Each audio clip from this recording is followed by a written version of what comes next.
the path of personal power, going past paranoia about popularity. First, I'll define power and then personal power. Power refers to the amount of results that can be quickly produced by a particular method. For instance, an increase in power would be producing better results in a smaller amount of time with a smaller amount of precisely focused energy. In contrast, producing moderate results while using a lot of resources and a lot of time is not as powerful. Personal power refers to your personal capacity to efficiently produce the outcomes that you value. For instance, in regard to health, imagine someone with a degenerative disease. If they can invest $10,000 across 2 years into treatments, and that slows down the advance of a degenerative disease, then that may be a result that they value.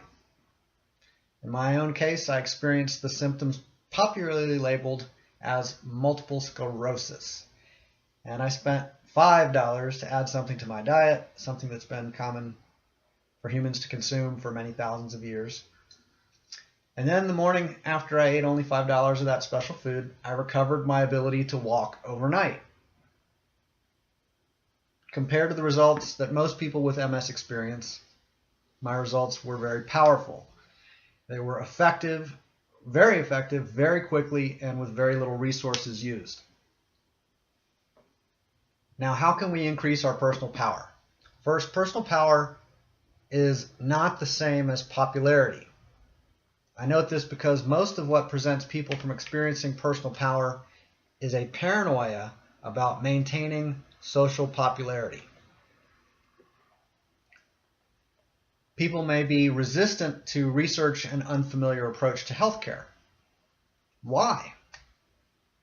Because if they do not recognize it as an approach that is already popular, then they prefer to maintain their current results in regard to health rather than risk sacrificing some amount of social popularity.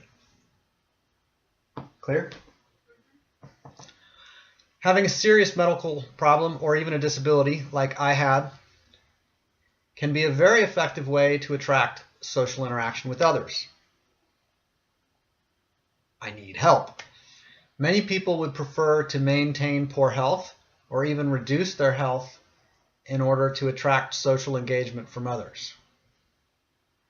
In extreme cases, we can use the term hysterical paralysis, which involves a real hysteria and a real paralysis, though often temporary. The hysteria involves a paranoid desperation in regard to certain kinds of social interaction, because I need help. I have now a reason to need help. The neurological inefficiency of the paranoid hysteria can actually lead to physical crippling or paralysis. In other words, paranoia about popularity corresponds to inefficiency, like neurological inefficiency, even to the point of being crippling, physically crippling, inability to walk crippling. So there are two forms of paranoia that I will now address, as well as address how to resolve them and take the path of personal power. First, the two basic forms of paranoia about popularity are arrogance and shame. Arrogance is generally the easier to recognize since we often witness it in others. We find it easy to notice it in those people out there. It is purely a paranoia about social popularity, especially a concern for whether others respect me enough, as much as I deserve. That's arrogance. An example of arrogance would be if I said sincerely that the rest of reality should be a certain way. It should conform to my idealism about how it should be. Like those people should be how I say they should be. And that person too, and especially the one I was talking about for the last few years, should be how I say they should be. A more specific example would be if I said to someone, you should be more grateful. In particular, you should be more grateful for me and for my righteous sincerity.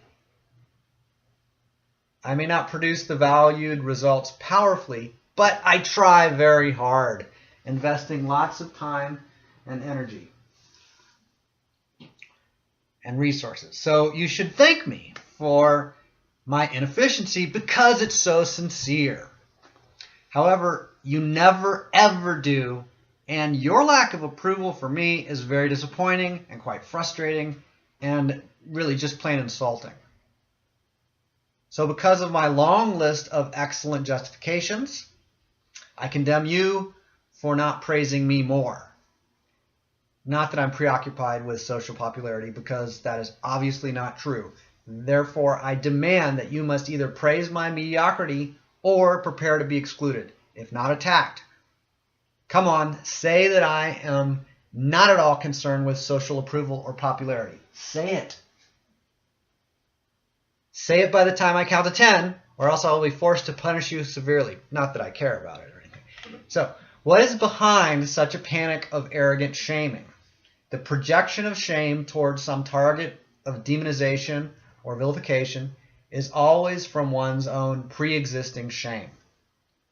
If there is an idolatrous worship of a specific idea about how people should be, and if the category people includes me, then that ideal will also be self-applied. If I say, I am exactly how I should be, and I am not at all how I should not be, what is that called?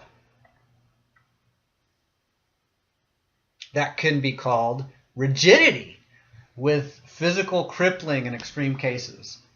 Because I have to I just have to present this pretense of that I am how I should be, and that I'm not however I should not be, according to my idealism. That can also be called arrogance, as well as the reactionary denial of paranoid shame. I'm exactly how I should be. That's the arrogance. And I'm not at all how I should not be. That's the paranoid shame. Is that clear? Consider words of panic like these. How dare you suggest that I am not how I insist that I am? Now, why would it be offensive if I said to a duck that it was not a goose? Only when there is a pretense of being a goose, because that's how all birds should be, of course. Only when there's that pretense that the duck is not a good duck, but is in fact a goose, would there be any panic at the suggestion that a duck is actually a duck. A duck that is ashamed of being a duck could insist, sincerely and aggressively, that it is a goose, and that anyone who suggests otherwise is what? Wrong, horrible, arrogant, and other things which obviously should not be. I was going to say arrogant. Arrogant, perfect. That's actually what I have in the article, but I ad-libbed a little bit. Where does idealism about how people should be come from? These idealisms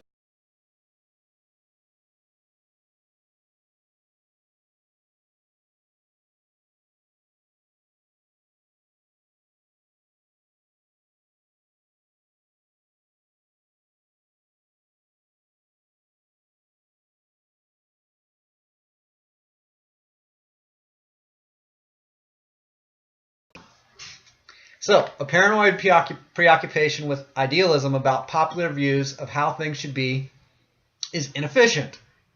It is literally crippling in extreme cases. A paranoid preoccupation with idealism about popular views of how things should be can be crippling. It's like a parking brake. You're driving around and you've got a parking brake engaged all the time. If you release that parking brake, what a huge increase in power would be available. So it is a terrified idolatry, the preoccupation with idealism. It's a terrified idolatry in the sense of a panic of rejecting portions of tangible reality because they shouldn't be, in order to preserve some ideal or to maintain preoccupation with an ideal. I have to discard evidence to the contrary. So arrogance and shame are thus the two basic forms of what has been labeled sin, which basically means a way of doing things that does not work very well or which is not powerful. Missing the point, missing the mark, inefficient, not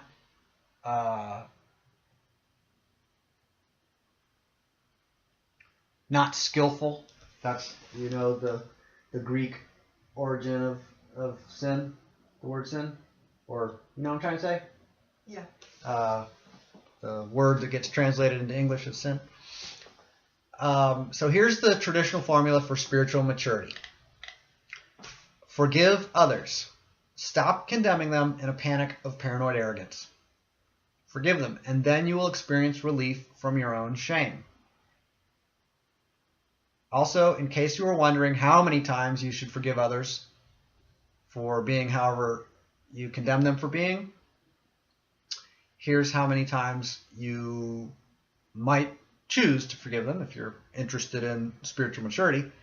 Forgive them as many times as it takes until you recognize that condemning them is exhausting you, inhibiting you, crippling you, paralyzing you, resisting your past shame, which is like a way of worshiping it. Stop resisting your past shame and instead relax.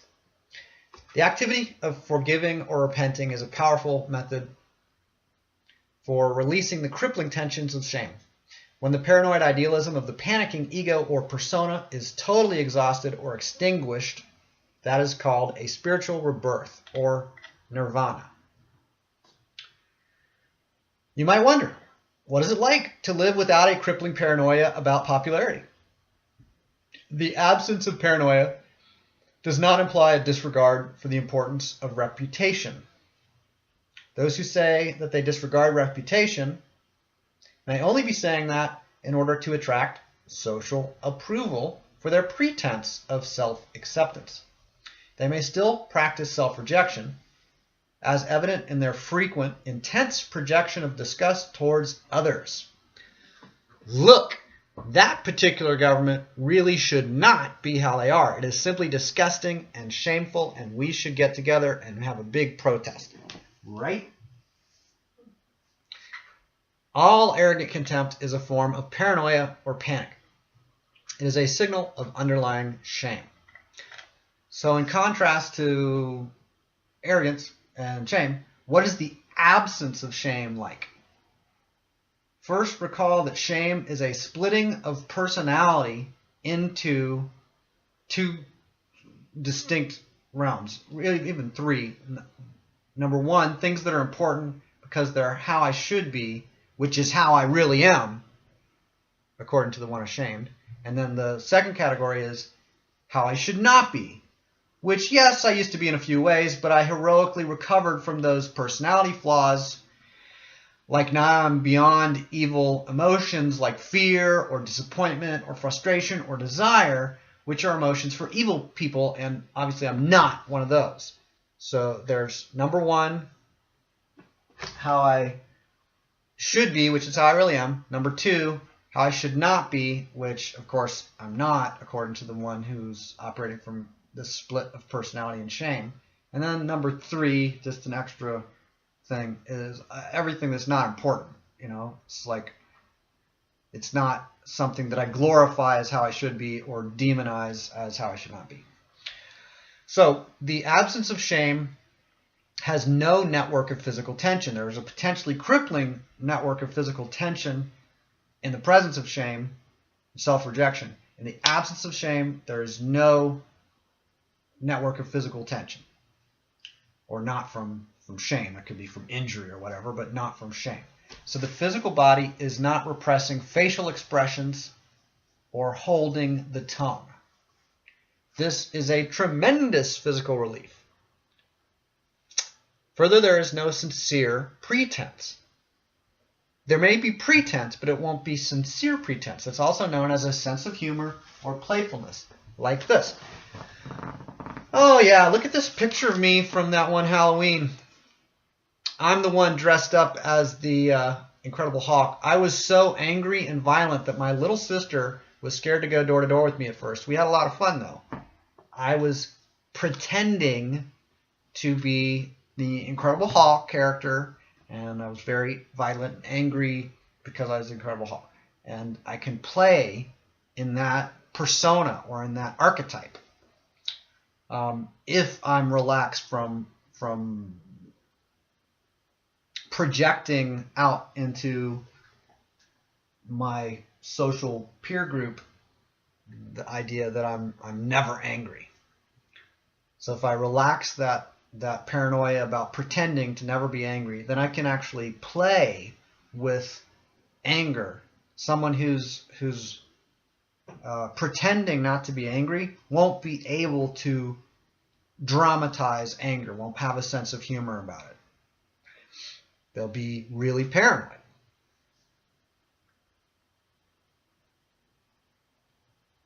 So when there's the relaxing of shame or the absence of shame, there's awareness of the self in all of its qualities and all of its patterns.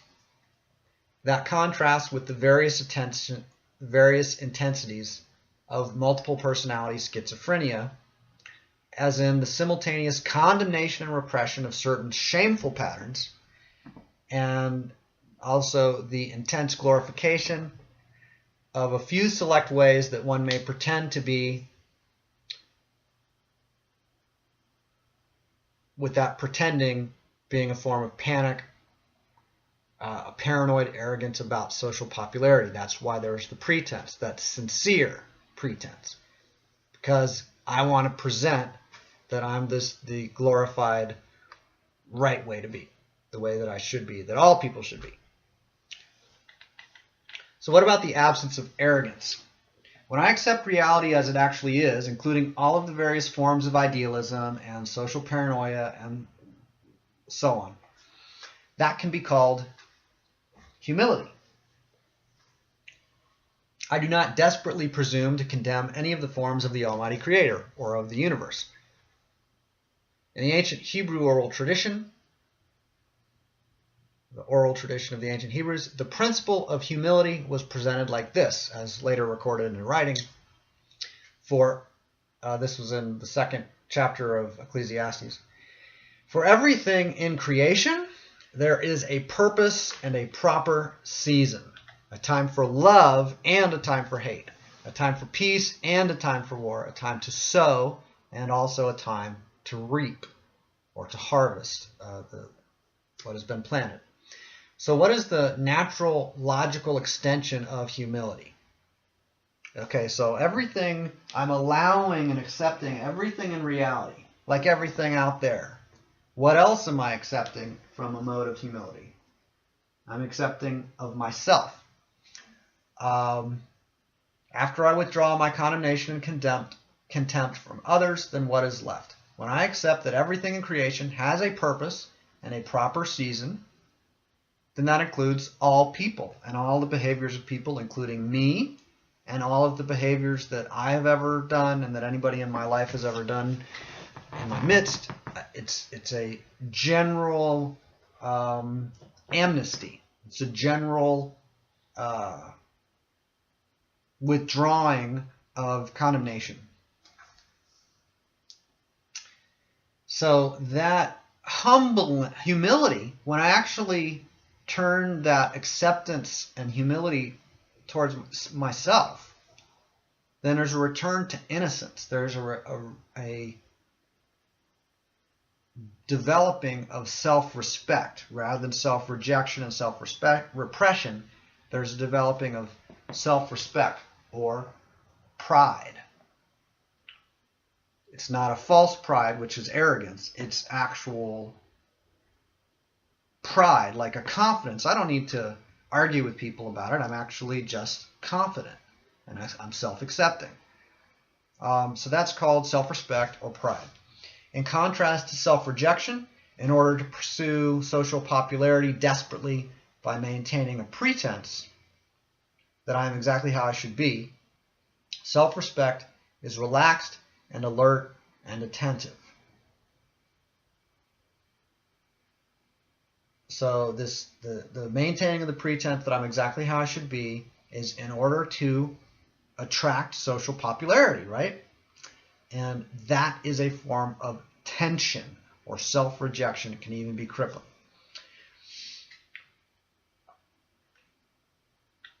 When I accept myself fully, not just saying that I do, but when I actually, relax all of my condemnations of others, all of my condemnations of reality, I repent, I forgive. When I really relax all of that, then there's receptivity to others, rather than, in contrast, a defensiveness against a possible threat that could expose my paranoid pretenses. So if I've got pretenses because I'm paranoid about social popularity, then other people, especially people who are perceptive, I may perceive them as a possible threat to exposing my paranoid pretenses. So I defend against them. I reject them. I attack them. I withdraw from them, that kind of thing. When I accept myself, then I can really be receptive to others, and I have the capacity to be with them, to just be relaxed and be with them without saying anything and without paranoia about what they might say or what they might not say or what they do or don't do, etc. It's a profound relaxation. So in addition, when there's humility and self-respect or pride, self-acceptance, there is the potential for tremendous power, personal power. I recognize what I value. I may not talk much about it, but I recognize it. I notice my own actions, and I recognize what I value. By recognizing what I value, I can give up any pretense of confusion. I don't know what I value. If I am open to it, at times I'm going to notice, I do certain things. I must do them because I value the outcomes that are reliably produced by doing those things that I often do. So I can give up any pretense of confusion, also pretenses of being overwhelmed. It can be a pretense. The pretense of blaming others, again, it's interesting to call that a pretense, but I can think of blame as a pretense, as something that is not true. Like when an adult blames another adult, a lot of times there is a excuse in the background. There's a pretense, a interest in social popularity. I want validation. I want people to agree with me and say, yeah, that person was wrong. That's what I mean by blame in this case. I mean like condemnation and vilification. I don't mean, my tenant didn't pay me what they promised to pay me on time, so I'm going to, take certain actions. Or a personal injury lawsuit. That's blame with no pretense. That's just a direct accusation of blame, right?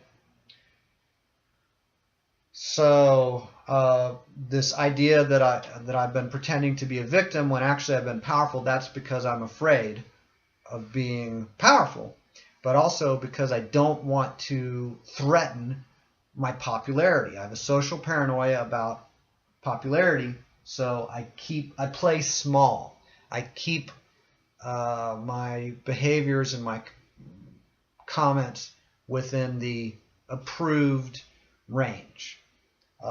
This is adaptive in some ways, but it can get to an extreme where it's really inefficient and even exhausting. Maintaining pretenses can be very inefficient, very exhausting. I value efficiency. Making sense? I'm not hysterically against pretense or secrecy, like I'm, against Halloween or against, Christmas, Santa Claus deceptions and so forth. Religious myths. I can just recognize religious myths for what they are and how they function, and I'm just perceptive of them. I can accept them because I don't have this ongoing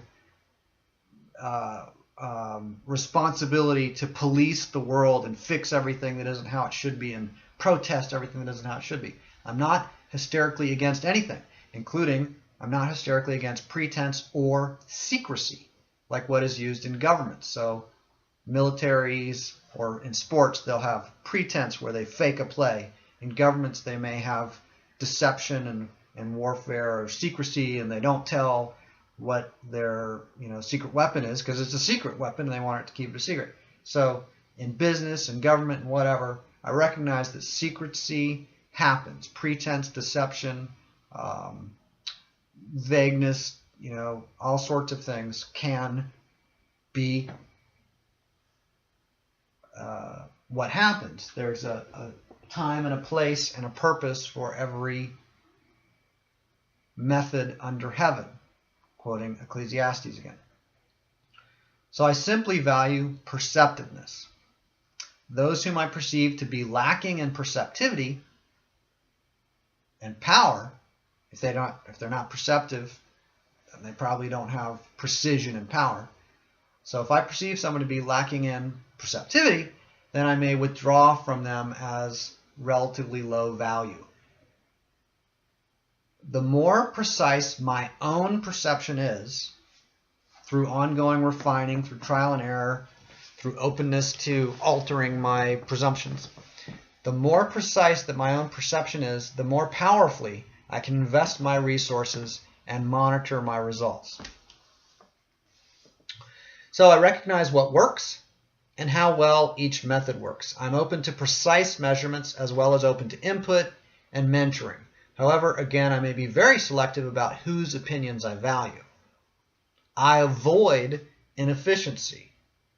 I actually look for inefficiency to seek to eliminate it, like an industrial engineer might do. I value results. I value certain particular results, and I value methods that reliably and efficiently and powerfully produce results with short amounts of time and small amounts of energy. So if there's a new method, I want a new method. If there's a better method, then I want to change methods to adopt the best method, the one that's most powerful. I also recognize we're about done, by the way.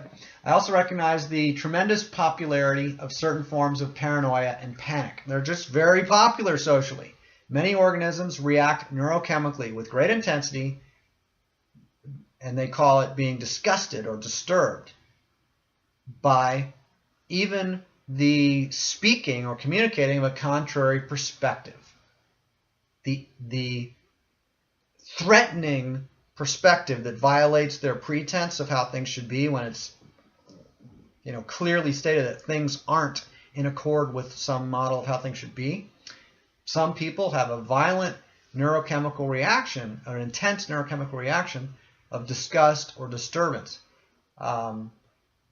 Even the absence of enthusiastic praise and validation can produce or can be part of a chain where there's some really strong neurochemical reactions where people will have intense experiences, disturbance, upset, disgust, and so on. Many organisms react strongly to contrary perspectives or even the absence of validation. They may experience no freedom as to whether they argue, as to whether they react. It's just a reflex for them, at least in some cases. The reflexive arguments and argumentativeness just spills out of their mouth like water flowing down under the influence of gravity.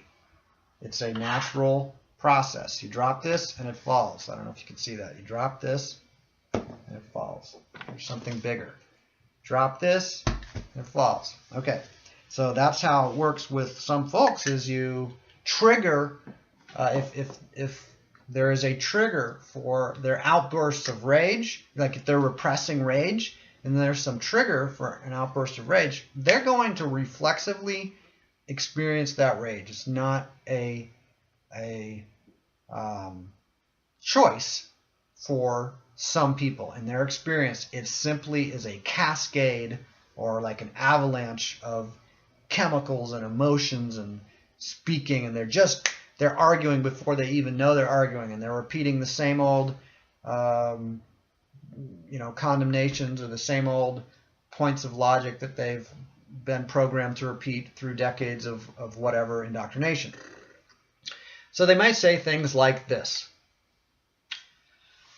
no, you just don't understand me. You do not understand me.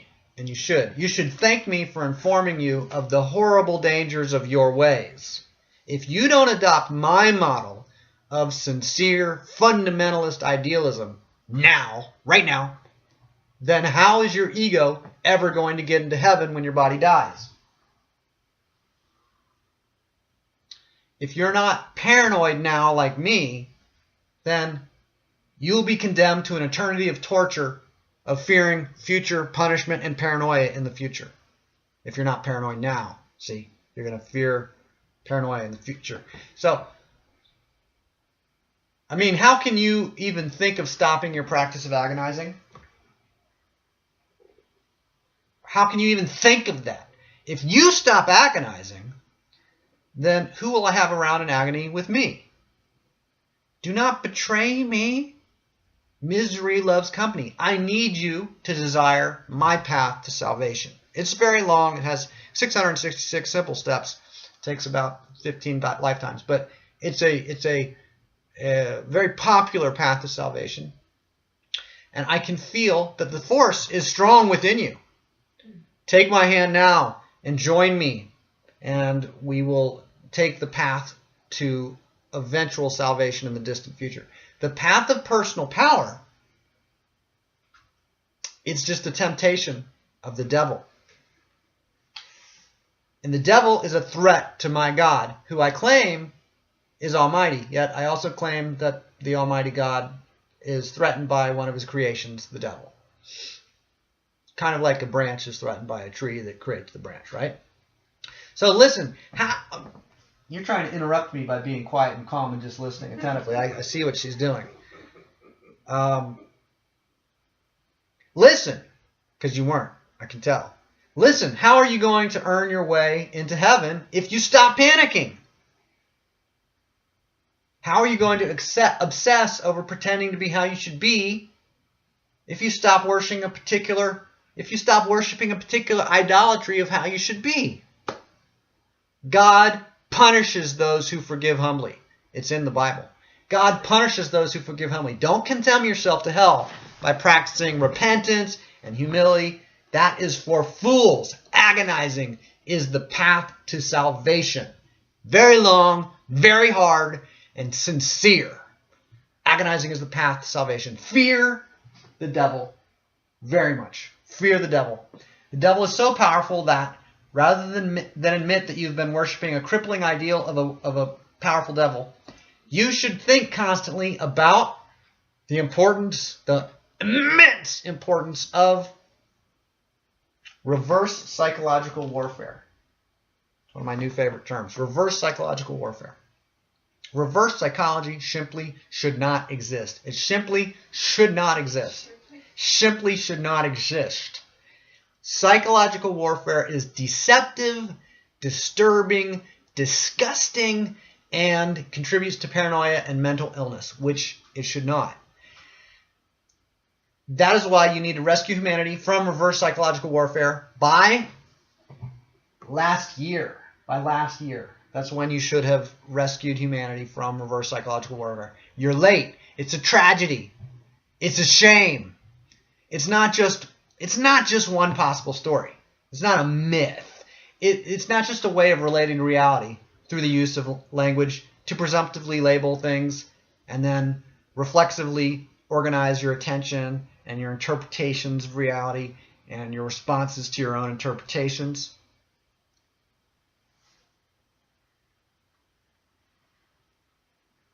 Your actions are not the source of your results. Why do you even care about your results? That's evil.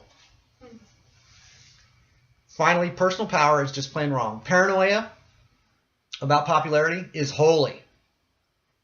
Whatever you do, do not abandon the eternal quest to run around in circles chasing after your own shadow. The real problem, you should run faster. The real problem is a lack of sincerity. That's your real problem. A lack of sincerity. Plus, as I said, you really need to run much faster in circles, chasing after your shadow.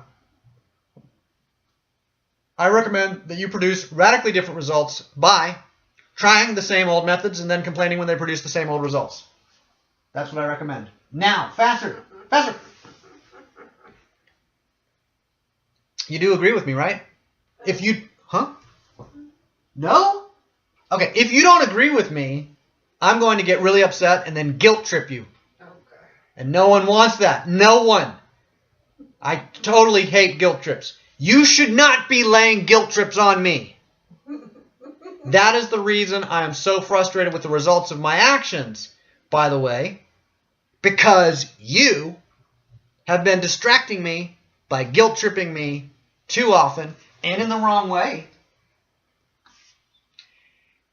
and about the wrong things. You've been guilt tripping me too often, not enough, in the wrong way, about the right things. About the wrong. You distracted me. You made me mess up right there. You apparently have so much self-righteous contempt for me that I'm going to have a multi-decade tantrum now as an experiment of new methods of attracting social approval. Because that's what you do when you have a multi-decade tantrum, is you're trying to attract social approval and like manage your interactions with people through the multi-decade tantrum. Come on. Now, attracting new methods of social approval. Again, she messed me up. When I'm in the middle of a multi-decade tantrum, do not interrupt. It's an experiment for new methods of attracting social approval. That's what the tantrum is for. The function is to attract attention, because I'm really loud and tantruming, and I attract attention, and people go, "Oh, you're so great," because you're a victim. So it's new. The tantrum is about social approval, and obviously I do not care about social approval at all, because I am not like you. It's okay if you laugh. It's funny, actually. That she's like trying not to laugh. You shouldn't laugh that way. So you're just mimicking me. I'm just mimicking you? I would never mimic. Me? No. Ridiculous. Don't do that. It's the wrong thing to do.